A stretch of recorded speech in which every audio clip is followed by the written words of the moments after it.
The ancient tractor coughed its last breath as flames erupted from beneath the hood, an orange glow against the darkening Montana sky.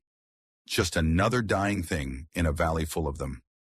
They say you can smell desperation on a man like you can smell rain before a storm. In Pinewood Valley, that scent had been growing stronger with each passing season. 3 years of drought will do that, turn honest men suspicious, make desperate ones dangerous. The land remembers what we forget. Nothing valuable is ever simply given away. It's either earned through sweat and blood, or it's taken.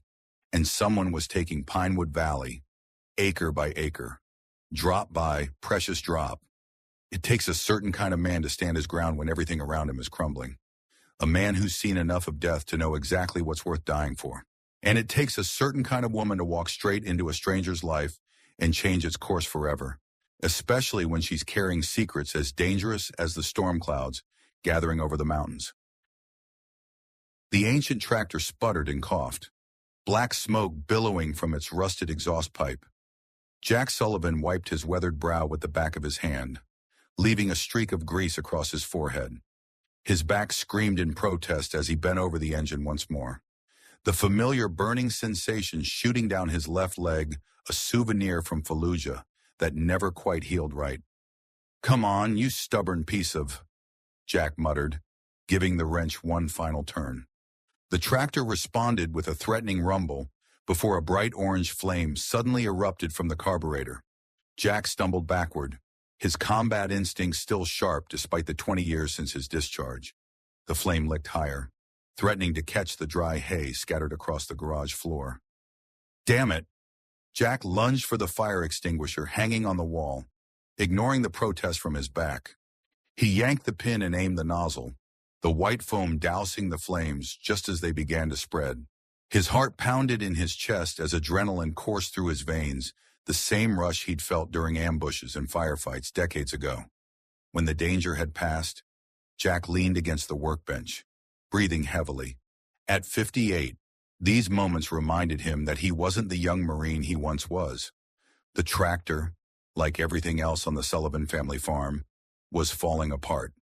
3 generations of history, and it might end with him, all because of a drought, mounting debts, and a body that betrayed him more with each passing season.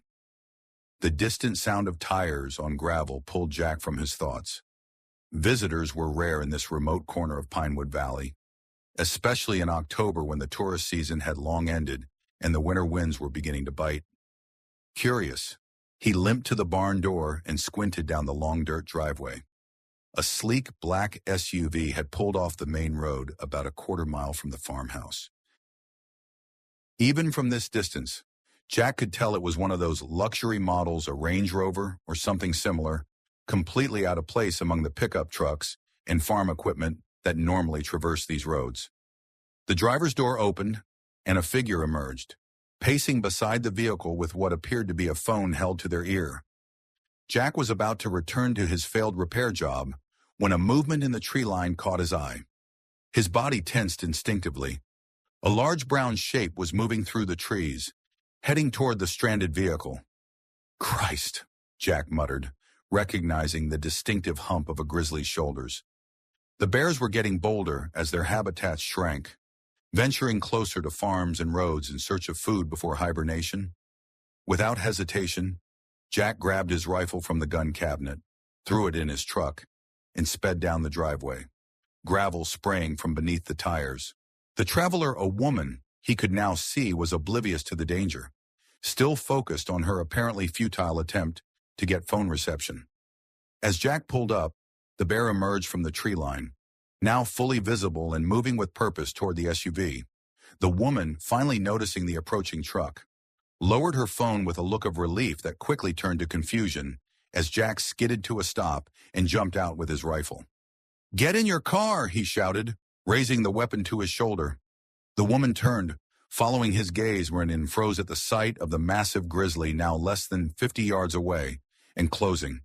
For a split second, Jack thought she might panic, but instead, she moved with surprising composure, backing slowly toward her vehicle without taking her eyes off the bear. Jack positioned himself between the animal and the woman, his rifle steady. "Easy now," he called, his voice firm but calm. "Just get inside, ma'am." The bear rose onto its hind legs, towering nearly 8 feet tall, nostrils flaring as it assessed the humans. Jack remained still, his finger hovering near the trigger, hoping he wouldn't need to use it. He'd seen enough death in his lifetime. He had no desire to add to the tally if it could be avoided. The standoff lasted only seconds, though it felt like hours. Finally, the bear dropped to all fours with a dismissive huff and ambled back toward the tree line, apparently deciding these strange creatures weren't worth the trouble.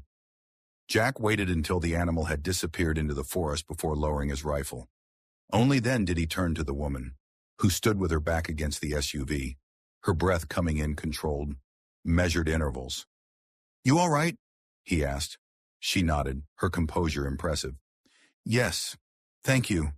Her voice was steady, with just a hint of an accent he couldn't quite place, perhaps Eastern Seaboard. Educated but not pretentious. That was unexpected. "They're hungry this time of year," Jack explained, returning the rifle to his truck. "Getting ready for winter? You broke down." The woman, Asian American, he now noticed, perhaps in her early 50s, with streaks of silver in her otherwise black hair, gestured to the rear tire of her SUV. "Flat. I hit something on that gravel road. And of course, no cell service out here." Jack nodded. "Welcome to Pinewood Valley. Reception's spotty at best. You've got a spare?" "I do, but..." She glanced at the tire with a slightly embarrassed smile. "I've watched the YouTube videos, but I've never actually changed one myself." A flash of amusement crossed Jack's face. City folk, he thought, but kept it to himself. Instead, he said, "I can help you with that. I'm Jack Sullivan." He extended a hand, then realized it was still covered in grease, and quickly withdrew it. "Sorry about that."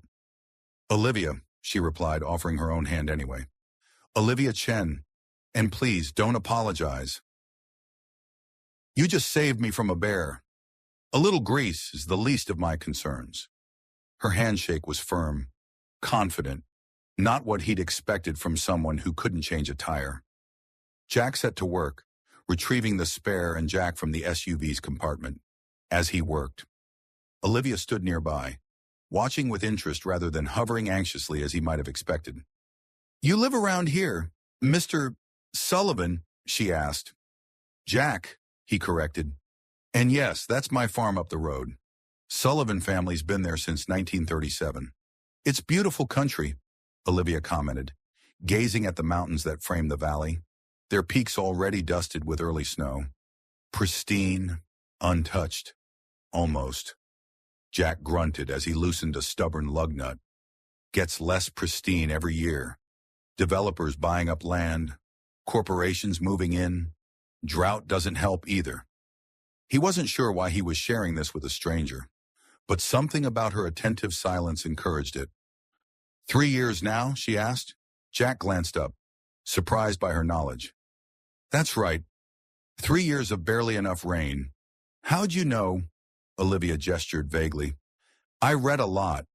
Climate change affecting agriculture is an interest of mine."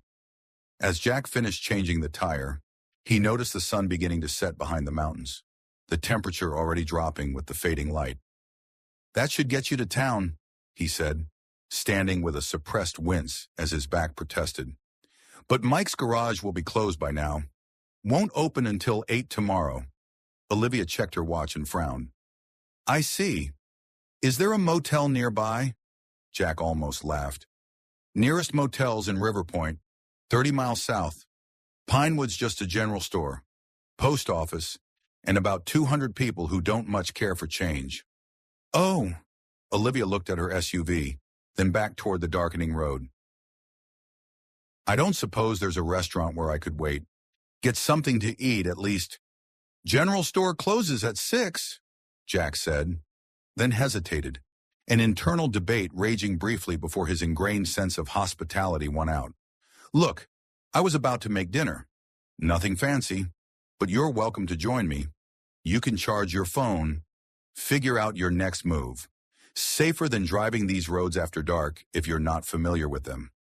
Surprise flickered across Olivia's face, followed by what might have been relief. That's very kind of you, Jack. If you're sure it's no imposition. Jack shrugged. Been a while since I had company for dinner. Might be nice for a change.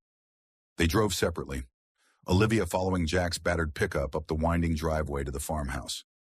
The two-story structure stood silhouetted against the twilight sky, its weathered white paint peeling in places, the wraparound porch sagging slightly on one side.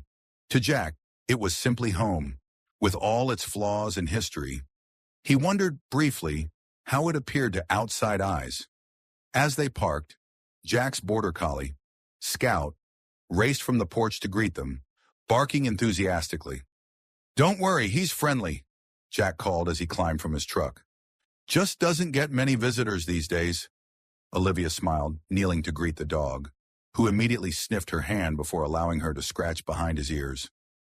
"Hello there, handsome," she said, her voice softening in a way that made Jack revise his initial impression of her. Not just a polished city person.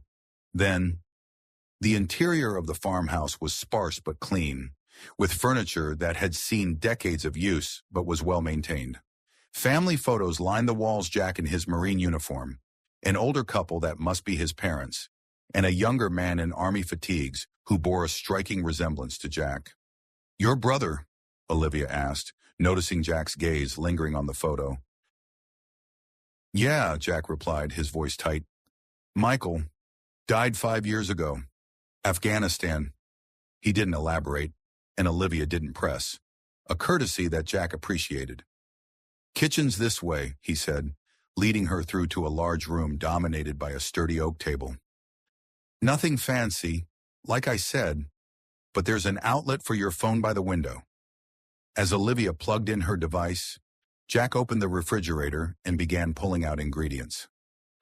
"Hope stew's okay. Made it yesterday. Always tastes better the second day." "Sounds perfect," Olivia said, leaning against the counter. "Can I help with anything?" Jack was about to decline when he reconsidered. "Bread's in that cupboard if you want to slice some. Butter in the fridge."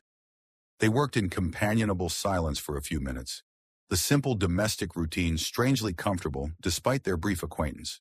Jack reheated the stew venison he'd hunted himself, with vegetables from his garden, while Olivia set the table without being asked, somehow finding plates and utensils in the right drawers on her first try. "You have a nice way of moving around a kitchen," Jack observed as he ladled the fragrant stew into bowls.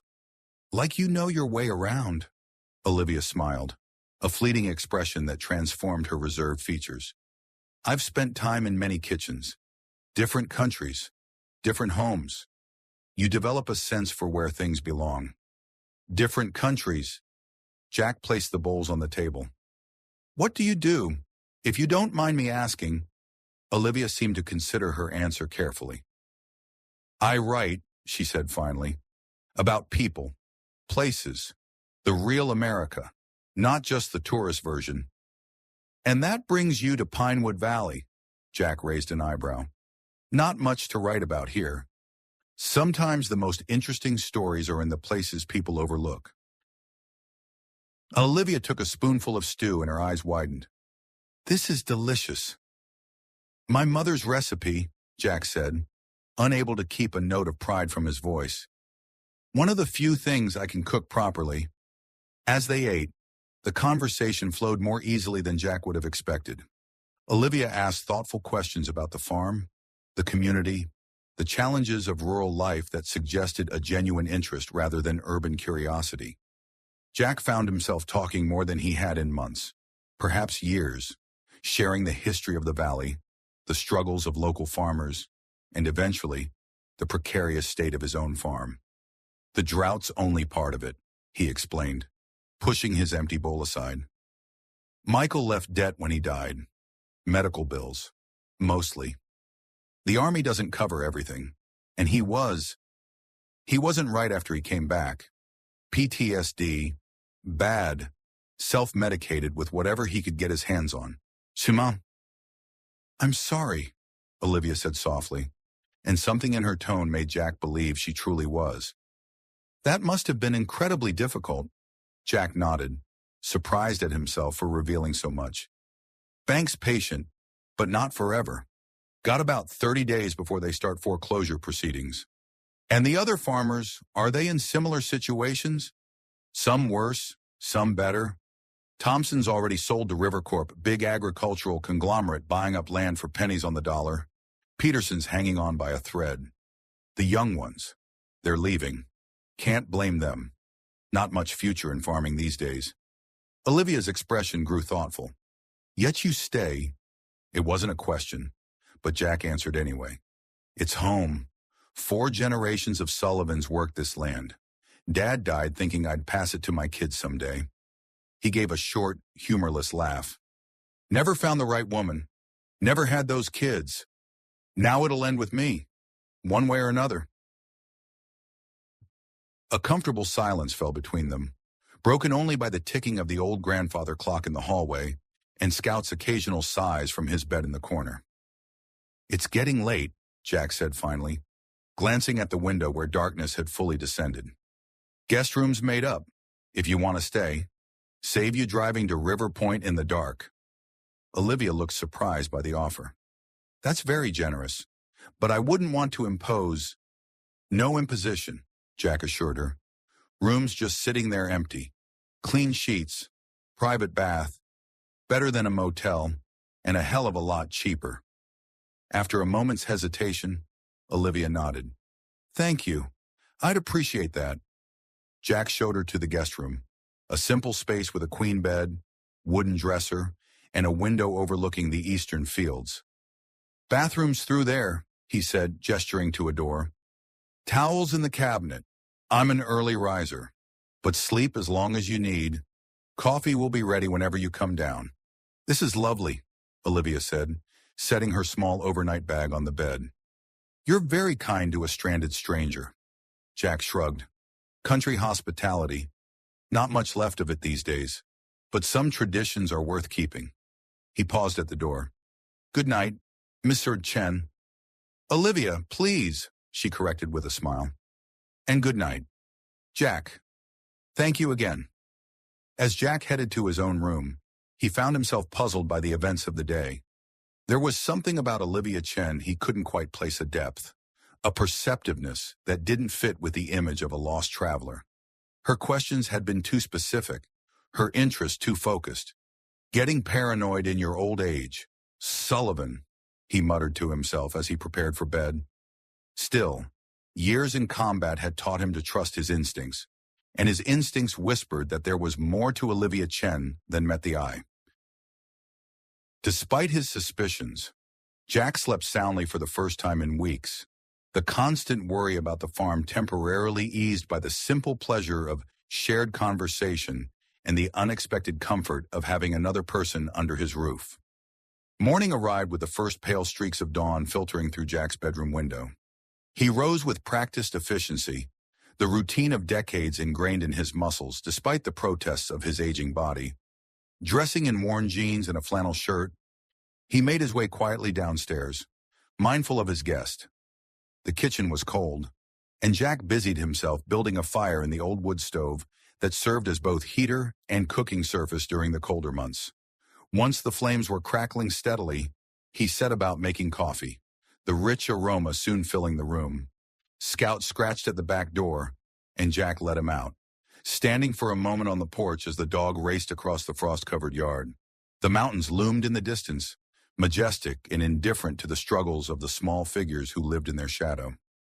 The morning light painted them in shades of purple and gold, a sight that still moved Jack despite the decades he'd spent waking to this view. It's breathtaking. Jack turned to find Olivia standing in the doorway, already dressed in jeans and a practical sweater, her hair tied back in a simple ponytail. She looked different in the morning light, less polished, more genuine somehow. Morning, Jack said, suddenly aware of his unshaven face and the hole in the elbow of his shirt. Coffee's ready if you want some. I'd love some, thank you. Olivia joined him on the porch, accepting the mug he offered. She cradled it in both hands, savoring the warmth. Do you ever get used to it? This view, Jack considered the question. Yes and no. Don't notice it every day. That's for sure. But then there are mornings like this. He gestured toward the mountains. Reminds you why you keep fighting for this place. They stood in comfortable silence for a few minutes, sipping their coffee as the valley gradually came to life around them. Birds calling, a distant tractor engine rumbling, the gentle lowing of cattle from the neighboring farm. I should probably head into town, Olivia said eventually. Get my tire properly checked before I continue my journey. Jack nodded, surprised by the twinge of disappointment he felt. Right, Mike's should be open by now. I'll draw you a map. Actually, Olivia began, then hesitated. I was wondering if I might stay another day or two. I'd pay for the room. Of course, it's just, this valley seems like exactly the kind of place I've been looking to write about. Authentic, not packaged for tourists. Jack studied her, suspicious once more. Not much exciting happening around here. Just folks trying to make a living. That's precisely what interests me, Olivia replied, meeting his gaze steadily. The reality of rural America today, the challenges, the resilience. If it's an imposition, I understand completely. Jack should have said no. He had work to do, a farm to run, problems to solve. He didn't need the distraction of an urban writer with her romantic notions about country living. And yet, $50 a night, he heard himself say, includes breakfast and dinner. You're on your own for lunch. Olivia's smile was warm, genuine. Deal. Thank you, Jack. After breakfast eggs from Jack's hens, bacon from the Petersons' farm down the road, Olivia insisted on helping with the morning chores. Jack reluctantly agreed, expecting her to struggle with the physical demands, perhaps even to complain about the mud and the smell. To his surprise, she approached the work with enthusiasm and unexpected competence. She collected eggs without flinching from the protective hens, helped feed the small herd of cattle with efficient movements, and even assisted in repairing a section of fence that had been damaged by the previous week's windstorm. You've done this before, Jack observed as Olivia skillfully hammered a nail into a fence post, her technique clearly not that of a novice. My grandparents had a small farm in Taiwan, she explained, wiping sweat from her brow despite the cool morning. I spent summers there as a child. Different crops, different climate, but the basics are the same. You never mentioned that last night. Olivia paused, something flickering in her eyes. You didn't ask about my childhood. It was a reasonable response, yet Jack couldn't shake the feeling that she was being selective with her information, revealing just enough to explain her surprising skills without offering deeper insights. By midday, they had completed most of the essential tasks, and Jack suggested they break for lunch. As they headed back toward the house, a pickup truck appeared on the driveway, dust billowing behind it. That's Sarah Peterson, Jack explained as the vehicle approached. Neighbor from down the valley, probably wondering who's visiting. News travels fast around here. The truck pulled up beside them, and a woman in her 60s with silver hair and sun-weathered skin leaned out the window. Morning, Jack, she called, her curious gaze moving to Olivia. Thought I saw lights on in your guest room last night. Sarah, this is Olivia Chen, Jack said, making the introductions. Her car had a flat near the property yesterday. Olivia, Sarah Peterson. Pleasure to meet you, Olivia said with a warm smile. Sarah's expression was friendly but assessing. Likewise. Not often we get visitors in these parts, especially this time of year. Ms. Chen is a writer, Jack explained. Thinking of doing a piece on rural communities? Is that right? Sarah's interest visibly sharpened. Well, you've certainly come to a place with stories to tell, though I'm not sure how many happy endings you'll find these days. The most compelling stories rarely have simple endings, Olivia replied. Sarah nodded thoughtfully. True enough. She turned her attention back to Jack. Actually came by to ask if you'd seen anything unusual around your north pasture lately. Lost 2 chickens yesterday. And Tom Reed said something got one of his calves last week. Jack frowned. Haven't noticed anything. Could be that mountain lion that was spotted near Miller's Ridge last month. Could be, Sarah agreed, though she didn't sound convinced. Well, keep an eye out. And Ms. Chen, if you're interested in getting the full picture of what's happening in this valley, you should come to the town meeting tonight. 7 o'clock at the community hall. Town meeting? Olivia asked. About the water rights, Sarah explained. River Corp's representatives will be there. Should be interesting, to say the least. After Sarah departed, Olivia turned to Jack with raised eyebrows. Water rights?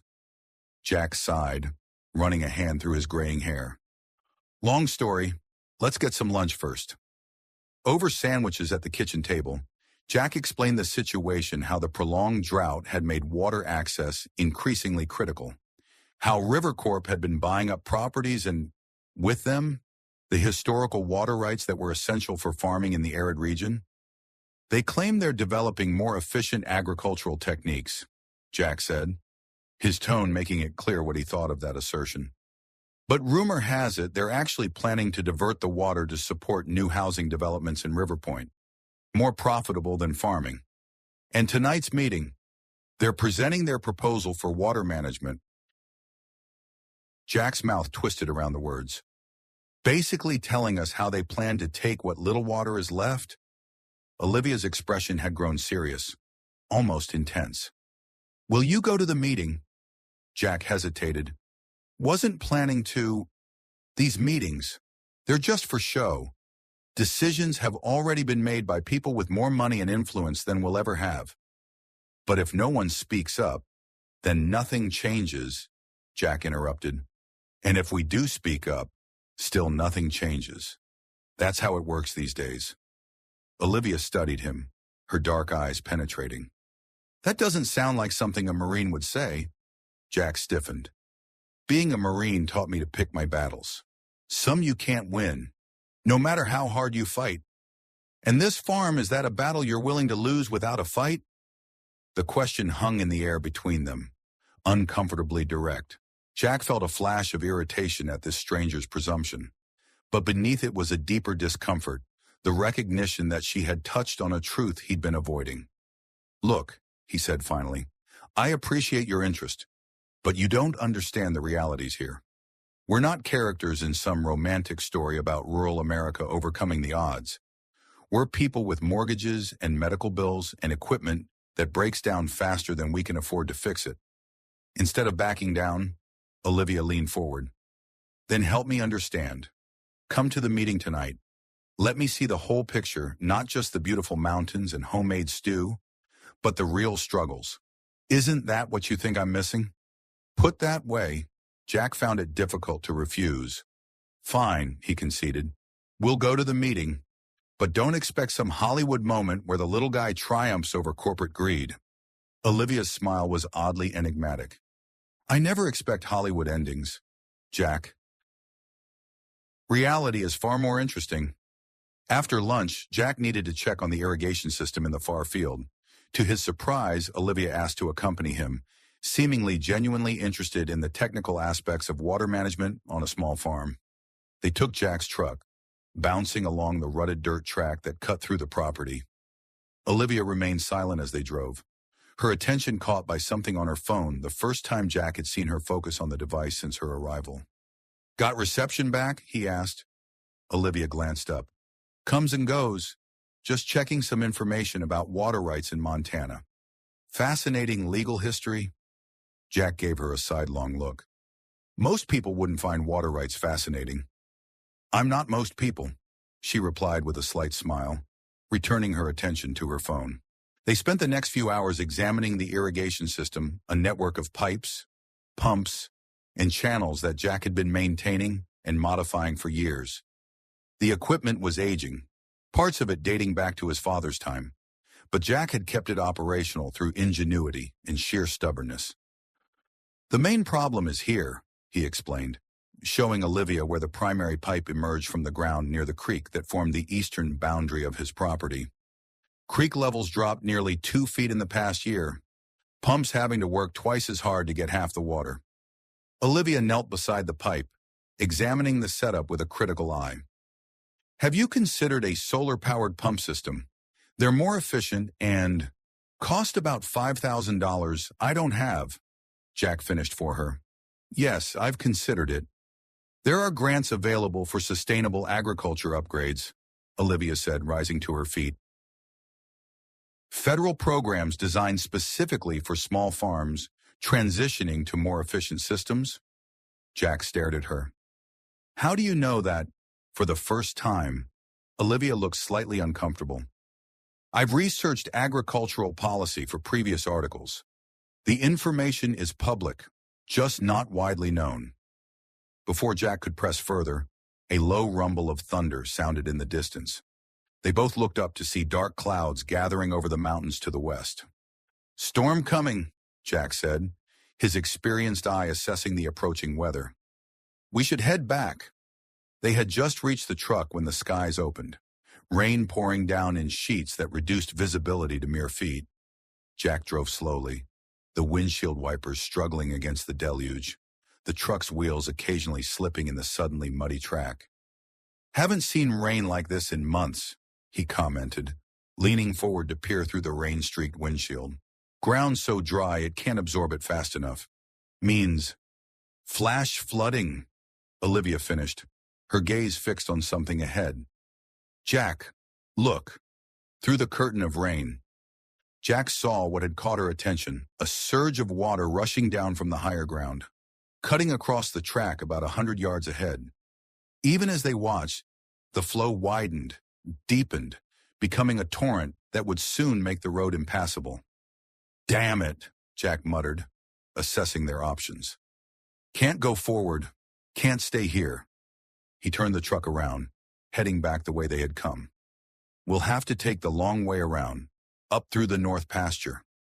The long way meant navigating terrain that wasn't meant for vehicles, a steep, rocky incline that would challenge the truck's four-wheel drive capabilities, even in good conditions. In the current downpour, it was treacherous. Jack drove with the focused concentration of someone accustomed to life-or-death situations, hands steady on the wheel, eyes constantly scanning for the safest path. Beside him, Olivia remained silent, gripping the dashboard as the truck lurched and slid. They were halfway up the incline when Jack heard a sound distinct from the rain and thunder, a frightened bawling that made him hit the brakes. What is it? Olivia asked, sensing his sudden tension. Cattle, Jack said, rolling down his window despite the rain to listen more carefully. Something's wrong. The sound came again, clearer now, the distressed calls of cattle in danger. Jack swore under his breath, reaching for the binoculars he kept under the seat. Through the rain-blurred lenses, he could just make out a portion of his herd trapped on a rapidly shrinking island of high ground as water rose around them. The flash flood had reached the low-lying pasture where the cattle had been grazing, cutting off their escape route to higher ground. They're going to drown if we don't get them out, Jack said, already shifting the truck into gear. We need to reach them before the water rises any further. How? Olivia asked, practical rather than panicked. Can we drive to them? Jack shook his head. Not directly. We'll have to go around to the north fence, then approach on foot with rope. If we can create a path through the shallower water. He didn't finish the thought, concentrating instead on navigating the treacherous terrain as quickly as safety allowed. Within minutes, they had reached the northern boundary of the pasture, where the ground remained above the flood level. I keep emergency supplies in the truck, Jack said as he parked and reached behind the seat, pulling out coils of rope and 2 rain ponchos. He handed one to Olivia. You should stay here. This is going to be dangerous. Olivia was already putting on the poncho. I'm coming with you. You'll need help. Jack hesitated, assessing her determined expression. Have you ever worked with cattle in an emergency situation? No, she admitted. But I'm strong. I follow instructions well. And you don't have time to argue. She was right about that last part, at least. The rain was still falling heavily, and in the distance, the cattle's distress calls were becoming more frantic. Stay close, Jack conceded, slinging the rope over his shoulder. Do exactly as I say. These animals are scared, which makes them unpredictable. They set off on foot, the rain plastering their clothes to their bodies despite the ponchos. The ground beneath their feet increasingly saturated and slippery. As they approached the flooded area, Jack could see the full extent of the danger, 15 or 20 cattle crowded onto a diminishing patch of high ground. The water already reaching the bellies of those at the edges. "We need to create a path to that ridge," Jack shouted over the storm, pointing to a finger of higher ground that extended toward the stranded animals. "If we can guide them along it, they can reach safety." The plan was simpler in theory than execution.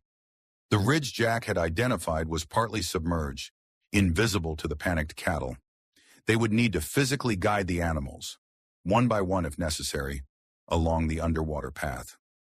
"I'll go first," Jack said, handing one end of the rope to Olivia. "Secure this to that fence post. If the current gets too strong, I'll need an anchor."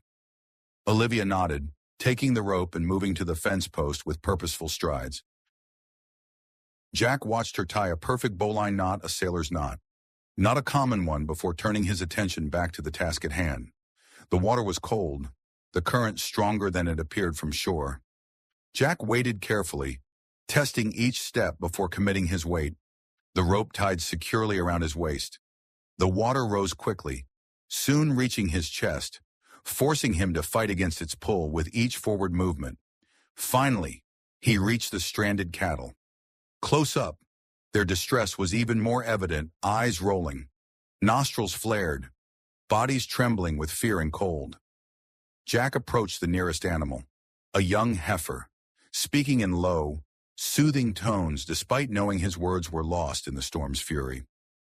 With gentle but firm pressure, he began guiding the heifer toward the submerged ridge, one hand on her shoulder, the other holding his position against the current. The animal resisted at first, then slowly began to move in the direction he indicated.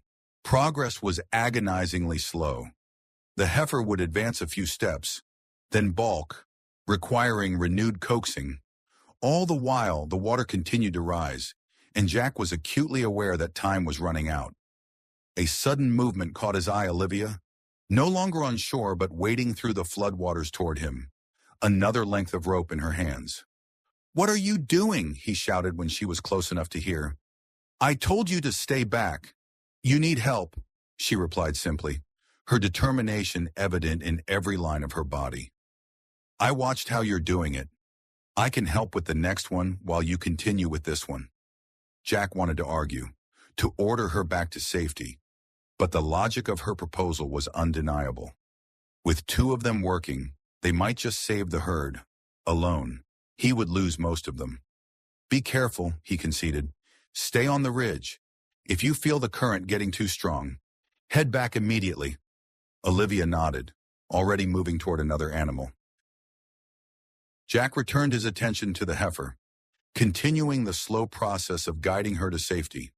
For the next hour, they worked in tandem, moving the cattle one by one along the submerged ridge to higher ground. The rain eventually slackened, though the water level continued to rise as runoff from the mountains fed the flash flood. Jack found himself repeatedly glancing toward Olivia, impressed despite himself by her composure and effectiveness. She worked methodically, without complaint, despite being soaked to the skin and visibly exhausted. This was not the behavior of a casual writer or curious traveler.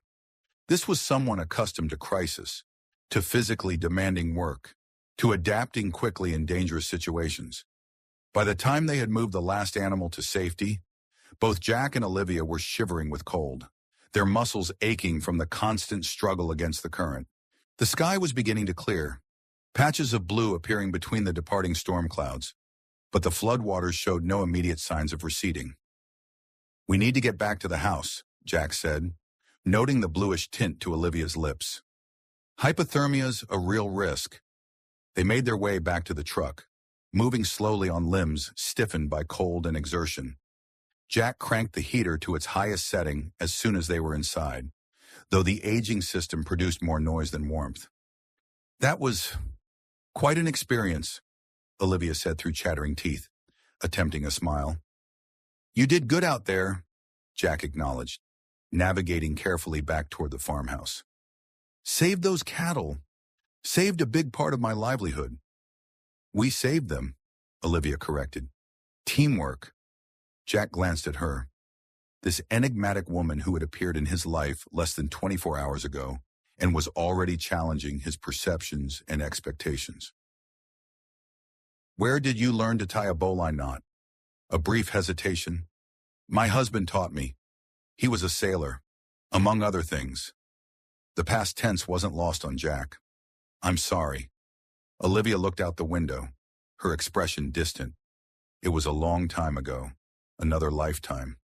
Almost. When they reached the farmhouse, Jack's first priority was getting them both warm and dry.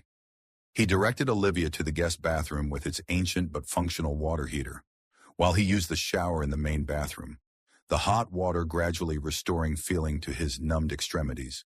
Dressed in clean, dry clothes, Jack built up the fire in the living room while waiting for Olivia to emerge. The clock on the mantel showed nearly 2 hours until the town meeting. Just enough time to warm up and get some hot food into them before facing whatever confrontation awaited at the community hall. Olivia appeared in the doorway, her hair damp from the shower, dressed in a fresh sweater and jeans. She had an odd expression on her face, hesitant, almost guilty. Jack, she began, moving into the room. There's something I need to tell you. Before she could continue, her phone buzzed loudly from the coffee table where she had left it. Olivia glanced at it, her expression changing to one of surprise, then concern. Excuse me, she said. I need to take this. She stepped back into the hallway, her voice too low for Jack to make out the words. When she returned a few minutes later, whatever she had been about to confess seemed forgotten, replaced by a renewed sense of purpose. That was a colleague, she explained, with some information about Rivercorp that might be relevant to tonight's meeting. Jack raised an eyebrow. What kind of information? Olivia hesitated, then seemed to come to a decision. Their regional director, Malcolm Frost, he's also the head loan officer at First Montana Bank. I know Malcolm, Jack said slowly. He's handling my loan extension request. And how many other farmers in the valley have loans with First Montana? Jack considered the question. Most of us, I'd guess. They've been the main agricultural lender in this region for decades. Don't you find that a conflict of interest? The same person deciding on loan extensions is also working for the company, trying to acquire distressed properties. Jack felt a cold that had nothing to do with the floodwaters he'd recently escaped. You're suggesting Malcolm is deliberately pushing farms into foreclosure so Rivercorp can buy them. I'm suggesting it's worth looking into, Olivia said carefully, especially before tonight's meeting. Jack's mind was racing, connecting dots he should have seen earlier. The increasing difficulty getting loan extensions, the convenient timing of Rivercorp's offers, always when farmers were at their most desperate. The water rights transfers that somehow always favored the corporation over individual landowners. If what you're suggesting is true, he said slowly, it's not just unethical, it's illegal. Yes, Olivia agreed, but proving it would require documentation, evidence of coordination between the bank and Rivercorp. And I'm guessing your colleague doesn't have that evidence. Not yet. Olivia's expression was both determined and cautious. But they're working on it. Jack studied her, the suspicion that had been simmering since her arrival now crystallizing into certainty. You're not just a writer, are you? This isn't some random story you stumbled across during your travels. For a long moment, Olivia was silent, her internal debate visible in her eyes. Then she straightened. Decision made. No, she admitted. I'm not just a writer, but the rest can wait until after the meeting. We should leave soon if we want to get a seat. Jack wanted to press for more information, but the grandfather clock chimed the half hour, reminding him of the time. Whatever Olivia's true purpose, whatever game she was playing, she was right about one thing the town meeting couldn't wait. This conversation isn't over, he warned as he stood to retrieve his jacket. I wouldn't expect it to be, Olivia replied with a hint of her earlier smile. You don't strike me as a man who leaves questions unanswered. The Pinewood Valley Community Hall was actually the former gymnasium of what had once been the local school, before declining enrollment had forced consolidation with a larger district in River Point. The building showed its age, and repurposing basketball hoops still hung at either end, though the hardwood floor had been covered with industrial carpet, and folding chairs now occupied the space where young athletes had once competed. Despite the relatively small population of the valley, the hall was nearly full when Jack and Olivia arrived.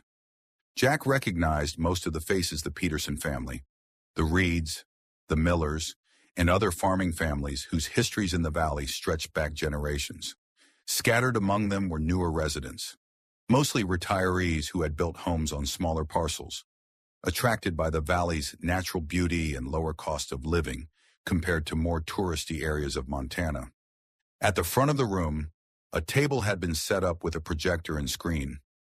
3 men in business suits stood nearby, one of whom Jack recognized as Malcolm Frost, a man in his 50s with thinning hair and the overly hearty demeanor of someone compensating for questionable ethics.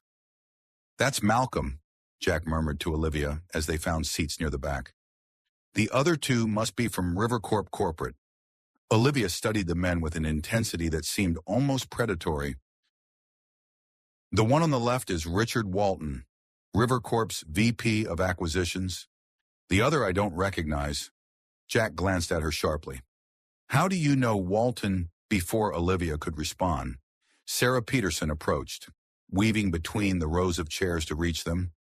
"Glad you decided to come, Jack," she said, her expression grim. "We need every voice tonight." Her gaze shifted to Olivia. "And I'm glad you'll get to see this, Ms. Chen, though I wish it were under better circumstances."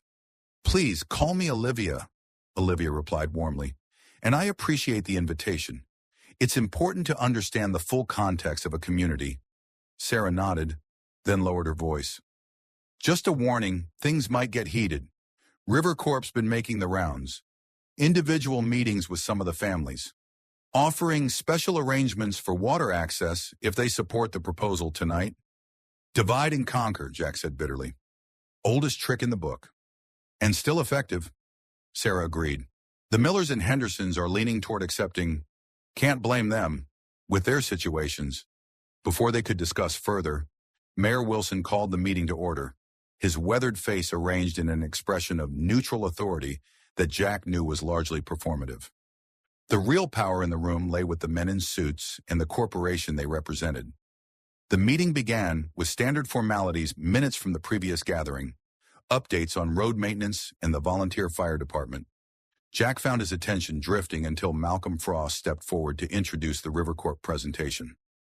"Thank you all for coming tonight," Malcolm began, his banker's smile firmly in place.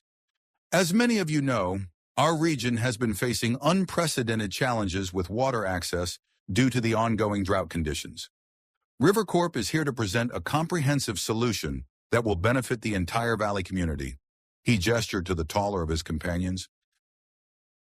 "I'd like to introduce Richard Walton, Vice President of Acquisitions for Rivercorp, who will outline the proposal."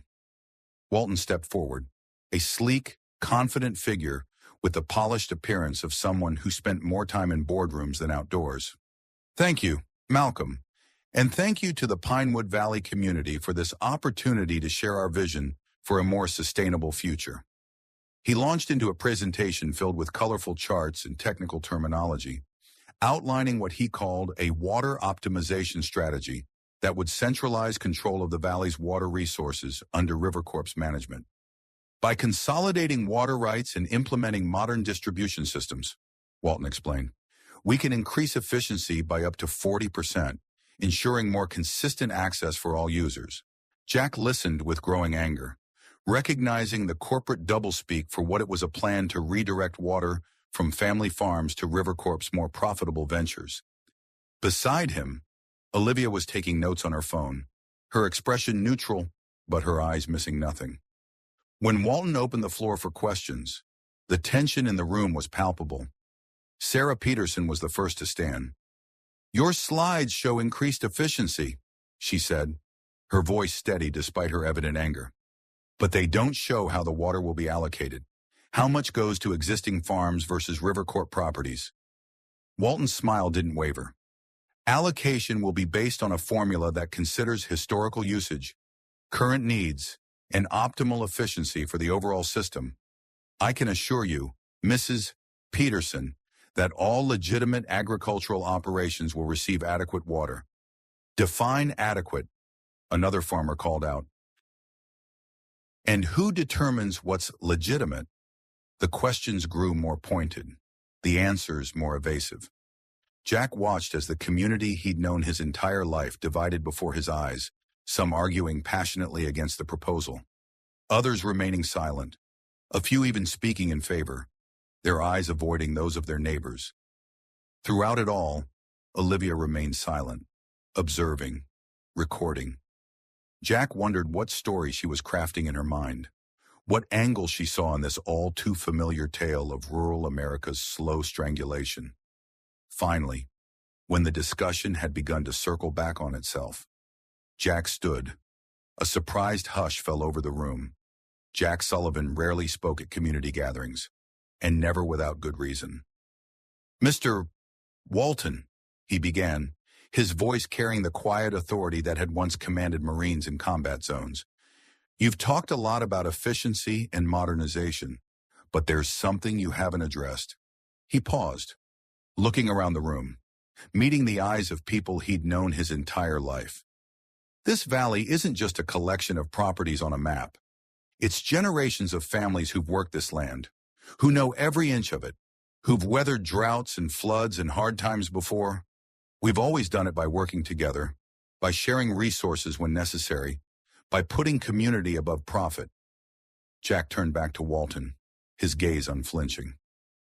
"Your plan might make mathematical sense on a spreadsheet, but it ignores the human equation.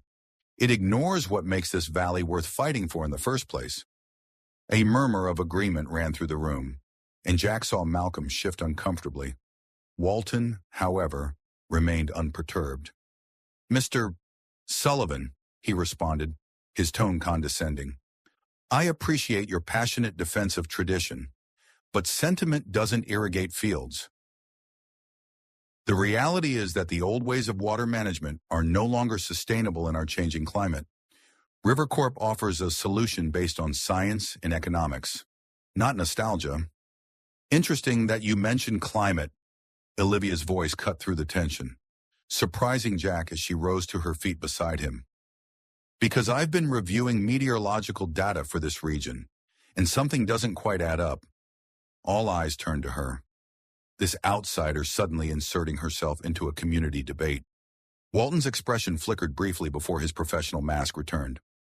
"I'm sorry, Miss Chen, Olivia Chen," she supplied, her posture relaxed but commanding.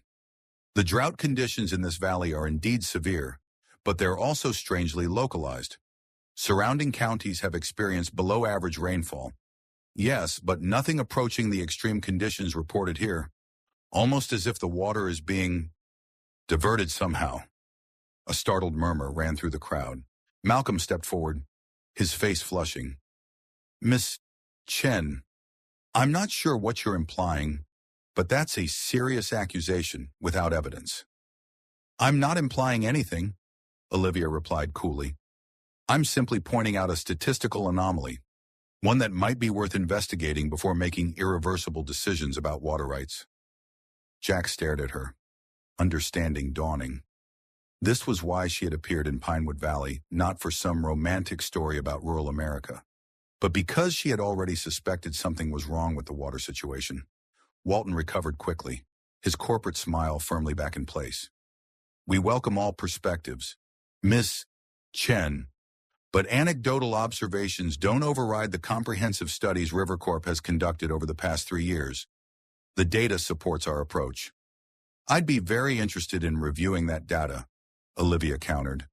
"Perhaps you could make it available to the community for transparency's sake." The meeting devolved from there, with raised voices and pointed accusations. Mayor Wilson eventually called for order, proposing that the community take 2 weeks to review River Corp's full proposal before voting on whether to proceed. As people began to disperse, Jack noticed Malcolm and Walton in an intense, whispered conversation, both men occasionally glancing in their direction. The third River Corp representative was on his phone, speaking urgently while moving toward the exit. "We should go," Jack said quietly to Olivia. "Now." She nodded, gathering her things without question, sensing the shift in his demeanor. They slipped out a side door, avoiding the main exit where people were still clustered in discussion. The drive back to the farm was silent at first, each of them processing the events of the meeting. Finally, as they turned onto the long driveway leading to the farmhouse, Jack spoke. "You knew," he said. Not a question, but a statement. "You came here specifically to investigate Rivercorp." Olivia sighed, the sound heavy with what seemed like resignation. "Yes. Why the charade? Why not just tell me the truth from the beginning? Would you have believed me?" She countered. "Would you have shared what you know about the valley, about the water issues, about Malcolm Frost if I'd arrived announcing I was investigating corporate water theft?" Jack had to concede her point. "Probably not, but that still doesn't explain who you really are, or why you care about what happens in Pinewood Valley." Olivia was silent until they reached the farmhouse, and Jack had parked. In the moonlight, her expression was serious, almost solemn. "You deserve the truth," she said finally. "All of it, but it's a long story, and after today, after that meeting, I think we both need to be careful. Those men aren't just unethical business people. Jack, if they're doing what I suspect, they're criminals. And criminals don't like being exposed." Jack studied her, weighing his instincts against his caution. Finally, he nodded. "Let's continue this inside." As they entered the darkened farmhouse, Jack flipped the light switch, but nothing happened. He tried again, with the same result. "Power's out," he said, immediately alert. "Storm might have downed a line, or someone might have cut it," Olivia suggested quietly, her body language shifting subtly into a defensive posture that Jack recognized from his military days. Jack moved to a drawer in the hallway, retrieving a flashlight. "Generators in the barn. Stay here while I—" "No," Olivia interrupted. "We stay together. If this isn't a storm-related outage—" She didn't need to finish the thought. Jack nodded, retrieving a second flashlight for her and leading the way toward the kitchen where he kept his shotgun. They had just reached the kitchen when Scout began barking furiously from the living room, the sound suddenly cut short by a yelp of pain. Jack moved without hesitation, shotgun raised, pivoting toward the living room doorway. Before he could enter, a figure lunged from the darkness, knocking the weapon aside. Jack reacted instinctively, driving his elbow into his attacker's solar plexus, hearing the satisfying grunt of pain in response. But his attacker wasn't alone. A second figure appeared, and Jack caught the glint of metal, a knife, or perhaps a gun. He shifted his stance, prepared to defend himself, when a blur of motion to his right caught his attention.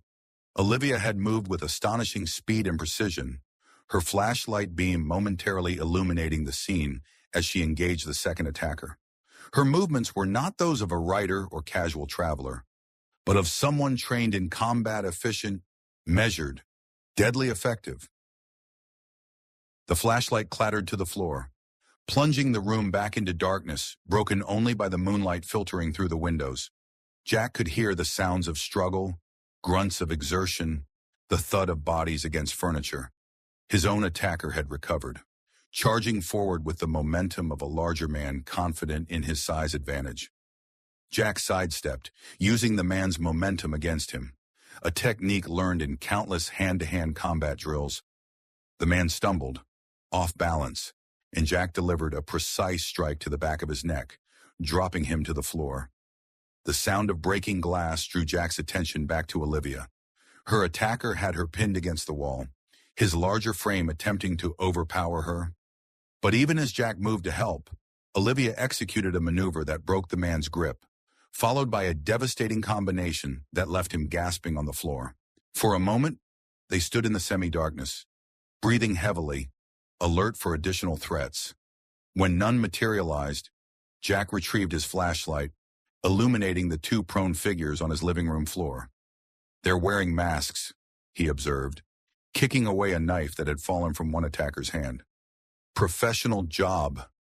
Not professional enough, Olivia replied, her voice calm despite the circumstances. She knelt beside one of the men, removing his mask to reveal a face Jack didn't recognize, young, perhaps in his 30s, with a scar running along his jawline. Check on Scout, she suggested, moving to secure the intruders with zip ties she produced from her pocket, another item that raised questions about who exactly Olivia Chen was. Jack found his dog in the corner, thankfully alive but sporting a nasty gash on his hindquarters. He'll need stitches, Jack reported, his anger rising at the injury to his faithful companion. But he'll live. Once the intruders were secured and Scout temporarily bandaged, Jack turned to Olivia, his expression demanding answers. Now, he said simply, the truth, all of it. Olivia looked at him for a long moment, then nodded. My name is Olivia Chen, she began. That part is true. I am a writer, also true. But what I write is investigative journalism focusing on corporate exploitation of rural communities and environmental resources. She paused, gauging his reaction. When Jack remained silent, waiting for more, she continued. I run a platform called Authentic America with over 2 million followers. For the past 8 months, I've been tracking a pattern of suspicious water rights acquisitions by Rivercorp across 5 states. Pinewood Valley showed the most extreme statistical anomalies, which is why I came here. So the flat tire, the bear, all that was just a convenient way to get invited into my home. Jack's tone was neutral, but the hurt was evident beneath the surface. The flat was real, Olivia insisted, and the bear was definitely not part of my plan. But yes, I had intended to find a way to talk to local farmers. You were actually on my list of people to interview, based on property records and water rights allocations. Jack absorbed this information, his expression unreadable. And your theory about Rivercorp, what exactly do you think they're doing? I believe they're artificially creating drought conditions by diverting water underground before it reaches the valley. The meteorological data doesn't support natural drought of this severity in this specific location. They're manufacturing a crisis to force farmers to sell their land and water rights at depressed prices. That's diabolical, Jack said slowly, and almost impossible to prove without catching them in the act. Almost, Olivia agreed, but not entirely impossible, especially if we can access their internal documents. And how exactly do you propose we do that, break into their offices? The look Olivia gave him was answer enough. You can't be serious, Jack said, incredulous. That's not just trespassing, that's corporate espionage. It's evidence gathering, Olivia corrected. And it might be the only way to save this valley. These men, she gestured to the still unconscious intruders, are just the beginning. Rivercorp knows we're on to them now. They'll escalate. Jack ran a hand through his hair. The events of the day, the flood, the town meeting, the attack all converging into a reality far different from the one he'd woken up to that morning. Even if you're right, he said finally, even if we could somehow get evidence, what then? Rivercorp has lawyers, money, political connections. They'd bury any accusations. Not if the story breaks nationally, Olivia argued. Not if there's irrefutable evidence presented to millions of viewers simultaneously. Public opinion can move mountains. Jack, or in this case, stop them from being destroyed. Jack looked around his living room, the home where he'd grown up, where generations of Sullivans had lived and died, now violated by intruders sent to silence them. He thought of the valley, of families like the Petersons who had worked this land for over a century, of the community that, for all its flaws and struggles, had shaped him into the man he was. If we do this, he said slowly, we do it my way. I was a reconnaissance Marine. I know how to gather intelligence in hostile territory. Olivia's relief was visible. Agreed. Your expertise, my platform. Together, we might actually have a chance. As they discussed what to do with the intruders, eventually deciding to secure them in the storage cellar, until they could be handed over to the county sheriff. With a carefully edited version of events, Jack found himself reassessing everything he thought he knew about Olivia Chen. The woman who had appeared in his life less than 48 hours ago as a stranded traveler had transformed into something entirely different, a crusader with a mission, a skilled fighter, a woman with resources and determination that matched his own. And as they worked together in the darkness of his violated home, Jack realized that for the first time in years, he felt something beyond the grinding routine of survival, beyond the resignation that had been his constant companion since Michael's death. He felt purpose, and perhaps, though he was hesitant to acknowledge it even to himself, the first stirrings of something more personal, a connection to this enigmatic woman who had brought danger, yes, but also possibility, into his carefully isolated existence. As dawn approached, bringing with it the promise of a new day, in the certainty of continued conflict, Jack Sullivan made a decision. He would fight not just for his farm, not just for his community, but for the chance to discover where this unexpected path might lead. For the first time in too long, the future held more than just the prospect of inevitable loss. It held the potential for victory, for justice, and just possibly for redemption. The water returned to Pinewood Valley with the spring rains, flowing freely once more through creeks that had run dry for too long. With River Corp's illegal dams dismantled and their executives facing federal charges, the land began its slow healing, much like the people who worked it. Some wounds leave permanent marks. Jack's limp might never fully disappear, and the nightmares still visit him on occasion. Olivia still wakes sometimes, reaching for her phone, half expecting another crisis demanding her attention. The scars remain, testaments to battles fought and survived. But in the evening light, as they sit on the porch watching the sunset paint the mountains gold, those scars seem less important than what grew from them, a community bound together, not just by crisis, but by triumph. A farm finding new purpose as both sanctuary and symbol. Two people who discovered that even the most guarded hearts can learn to trust again. They say the most valuable things we possess are the ones we never planned to find, connections forged in fire. Purpose discovered in struggle. Love blooming in the most unlikely soil.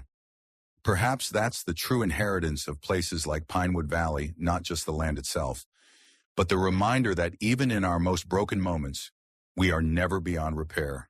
Some stories don't end. They simply change direction, like a river finding its true course.